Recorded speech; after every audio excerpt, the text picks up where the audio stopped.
Vote for local का इस बार campaign दबी जुबान से बीजेपी चला रही है। हालांकि उनके पास ये सवाल का जवाब नहीं कि पिछले 10 साल में कौन लोकल उम्मीदवार थे। वोट फॉर लोकल होना ही चाहिए, लेकिन हम लोग तो कहते हैं उससे भी और अधिक योग्य उम्मीदवार को दो, खतियानी उम्मीदवार को दो। हम तो इस लोकसभा के 500 साल से खतियानी उम्मीदवार हैं। प्रधानमंत्री नरेंद्र मोदी 400 प्लस का दावा कर रहे हैं इस बार 400 पार करेगा एनडीए। राहुल गांधी कह रहे हैं 150 पार नहीं होगा। सबका अपना अपना तर्क होता है। के.एन. त्रिपाठी किस मुद्दे पर चुनाव लड़ रहे हैं? हम लोग चुनाव लड़ रहे हैं वो मंगल सूत्र पर नहीं, श्मशान कब्रिस्तान पर नहीं, मंदिर मस्जिद पर नहीं, जाति धर्म पर नहीं। हम लोग चुनाव लड़ रहे हैं नवयुवकों के रोजगार पर। हम लोग चुनाव लड़ रहे हैं किसान के खेतों में पानी पर। इस बार जनता चुपचाप बैठने वालों को वोट नहीं करेगी। भारतीय जनता पार्टी के उस नियम को फेल कर देगी जहां वो राजनेताओं को नहीं आके किसी को भी उठा के बैठा लेती है पार्टी के नाम पर। इस बार जनता संघर्ष करने वाले राजनेता के साथ खड़ी होगी और मुझे लगता है कि हमारा संघर्ष के 25 सालों का लंबा इतिहास देखते हुए जनता मुझे एक एक मत देगी, क्योंकि वो चाहती है कि उनके लिए उनका नेता पार्लियामेंट में संघर्ष करे, भारत सरकार में संघर्ष करे और उनका हिस्सा वहां से संघर्ष के बदौलत लेकर के आए। 17 लोकसभा सीट से इंडिया के प्रत्याशी के.एन. त्रिपाठी हमारे साथ हैं, नॉमिनेशन कर चुके हैं। आज का नॉमिनेशन के बाद जो उमड़ी भीड़ थी, कितना आपको उत्साहित करती है, कितना सेटिस्फेक्शन लेवल आपका पहुंचा? सबसे बड़ी बात है कि मैंने देखा कि कहाँ गारू, महुआ डांड, बरवाडीह से लेकर के पांखी मनातू, लेसलीगंज से लेकर के टंडवा, सिमरिया, कान्हा चट्टी, गिद्धौर, पथलगड्डा, हर पंचायत से, हर प्रखंड से लोग यहाँ पहुँचे थे और बहुत उत्साह में लोग वोट देने के लिए ललायित हैं। यदि आज वोट हो तो सारा का सारा वोट डाल दें। तो ये बड़े उत्साह लोगों को देख करके हम लोगों का भी हौसला बुलंद है और मुझे लगता है कि भगवान विष्णु की कृपा हुई, चक्र सुदर्शन हम लोगों को इसी तरह रक्षा करते रहा, तो हम लोग 20 तारीख को रिकॉर्ड मतों से बक्सा में हम लोगों का वोट बंद हो जाएगा। प्रधानमंत्री नरेंद्र मोदी 400 प्लस का दावा कर रहे हैं इस बार 400 पार करेगा एनडीए। राहुल गांधी कह रहे हैं 150 पार नहीं होगा। सबका अपना अपना तर्क होता है। के.एन. त्रिपाठी किस मुद्दे पर चुनाव लड़ रहे हैं? वो कौन से मुद्दे पर चाह रहे हैं कि लोग उनको वोट करें, बीजेपी को वोट ना करें? देखिए, मैं तो किसी व्यक्ति या किसी पद के खिलाफ नहीं बोलता। जिन लोगों ने भी चुनाव के घोषणा होने के पहले यदि ये कह दिया कि तुम वोट या दो या न दो, हम 400 पार ले लेंगे, यह अहंकार है। यह जनता के सामने विनम्रता पूर्वक वो नहीं उचित नहीं है। उनको विनम्रता पूर्वक कहना चाहिए था कि यदि जनता ने मुझे पूर्ण बहुमत दिया तो हम 400 या 500 पार करेंगे। लेकिन जनता के बहुमत के बाद, वोट के बाद ये नहीं कह सकते हैं कि तुम दो या न दो, हम 400 पार हो जाएंगे। हम लोग चुनाव लड़ रहे हैं वो मंगल सूत्र पर नहीं, श्मशान कब्रिस्तान पर नहीं, मंदिर मस्जिद पर नहीं, जाति धर्म पर नहीं। हम लोग चुनाव लड़ रहे हैं नवयुवकों के रोजगार पर। हम लोग चुनाव लड़ रहे हैं किसान के खेतों में पानी पर। हम लोग चुनाव लड़ रहे हैं अपने लोकसभा के तीनों जिलों के सेंटर में सुपर स्पेशलिटी हॉस्पिटल बनाने के नाम पर। हम लोग काम कर रहे हैं उच्च शिक्षक संस्थानें हमारे तीनों जिलों में खोली जाएं, इस नाम पर। हम लोग चुनाव लड़ रहे हैं जो बड़े बड़े काम नहीं हुए हैं, जैसे चंदवा में पुलिया का निर्माण, लवालोंग का रोड का निर्माण, तेतरिया हंटरगंज में पुलिया का निर्माण। ऐसे छोटे छोटे कई जगहों पर छोटे छोटे कार्य हैं जो ईजिली किए जा सकते थे भारत सरकार से एनओसी लेके, परमिशन लेके। लेकिन भारतीय जनता पार्टी सांसदों की नहीं सुनती है, इसलिए यह कार्य नहीं हो पाया। अहंकार में रहती है।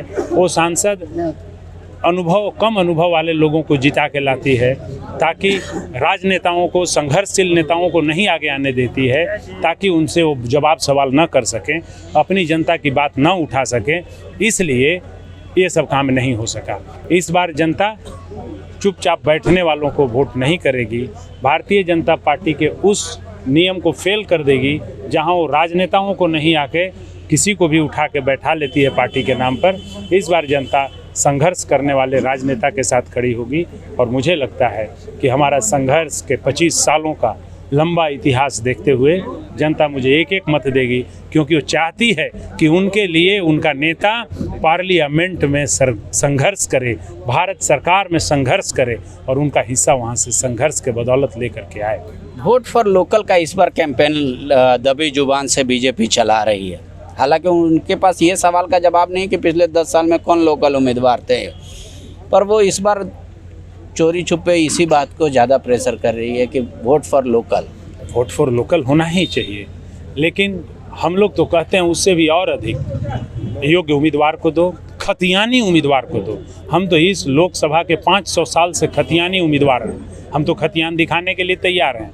हम तो अपना ला करके पूरा वंशावली, हम तो कर्मयोगी पुस्तक में सारा कुछ लिखा हुआ है जो अपने कार्यकर्ताओं तक हमने भिजवा दिया है। मैंने उनसे मांग किया था कि आप चुनाव के नामांकन के पहले या उसके बाद भी, मैं आज भी कहता हूं कि आप 1932 का खतियान निकाल करके दिखा दीजिए, अभी 60-70 साल के पहले का, लेकिन वो नहीं दिखा सकते क्योंकि उनका खतियानी बिहार के हैं, वो खतियानी यहाँ के नहीं हैं। हम लोग यहाँ के खतियानी हैं, लोकल हैं।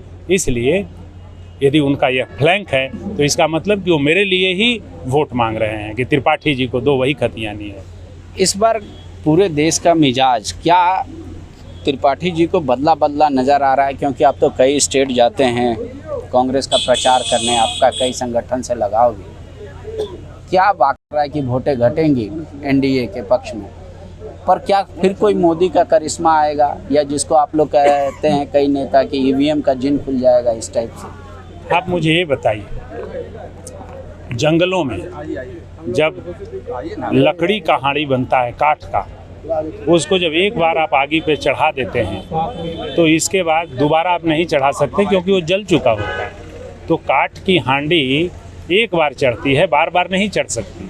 आप जनता को एक बार मुद्दों पर नैरेटिव देके वोट ठग सकते हैं, लेकिन काम आप कुछ नहीं करेंगे तो बार बार नहीं ठग सकते। तो इसलिए मुझे लगता है कि इस बार काट की हानि फिर दोबारा नहीं। एक आखिरी सवाल है मेरा, यहाँ चूंकि आपके अलायंस में कई दल हैं, सबके अपने अरमान होते हैं, सबके अपने प्रत्याशियों का चयन करने का तरीका होता है। इस बार ये सीट कांग्रेस को मिला, कांग्रेस ने आपको उम्मीदवार बनाया, लेकिन कई आपके सहयोगी दल के नेता आज भी उनके दिल में ख्वाहिश जगी हुई है।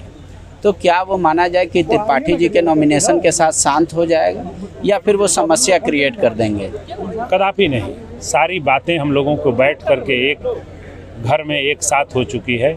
हम लोग सभी नेता जो एक साथ हैं, एकजुट हैं और बहुत मजबूती से साथ हैं। आरजेडी, झारखंड मुक्ति मोर्चा, राष्ट्रीय जनता दल, कांग्रेस, सीपीआई माले और अन्य सारे संगठन, हम लोग एकजुट हैं। आपने देखा होगा कि मेरे बाएं साइड झारखंड मुक्ति मोर्चा के सिमरिया के ताकतवर नेता मनोज चंद्रा जी करा रहे थे और दाहिने साइड चतरा के सबसे ताकतवर नेता माननीय मंत्री सत्यानंद भोक्ता जी करा रहे थे, और खुद माननीय मुख्यमंत्री जी और हमारे पार्टी के मंत्री सभी नेता लोग नामांकन कराने आए। तो आप इसे अनुमान लगा सकते हैं कि कितनी मजबूती से हम लोग एकजुट हैं। नेता भी एकजुट हैं, कार्यकर्ता भी इस बार एकजुट हैं। बहुत प्रेम और मोहब्बत आपस में हम लोगों के बीच में डेवलप हो चुका है। शुक्रिया। त्रिपाठी जी अपने जीत के प्रति आश्वस्त हैं, कह रहे हैं कि पहली बार वोट होगा तो काम के बदले होगा, 10 साल का हिसाब भी लेगी जनता, और सबसे बड़ी बात है कि संविधान बचाने की लड़ाई है। जनता अंबेडकर की संविधान को इस तरीके से बिखरने नहीं देगी। फैसला जनता को ही करना है, परिणाम जनता के ही पास आएगा, जनता ही देगी परिणाम। परिणाम किसके पक्ष में आता है वो भी हम आपको दिखाएंगे।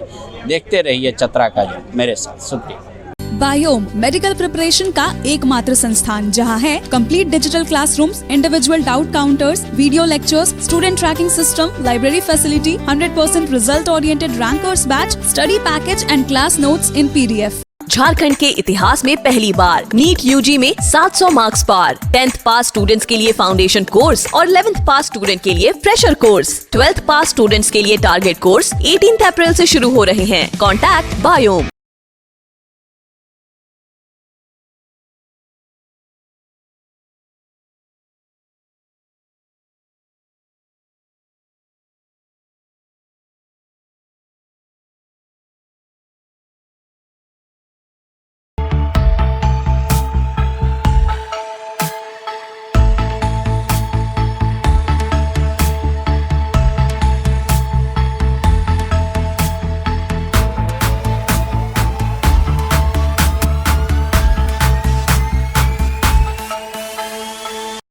thefollowup.in. Like, share, and subscribe. www.thefollowup.in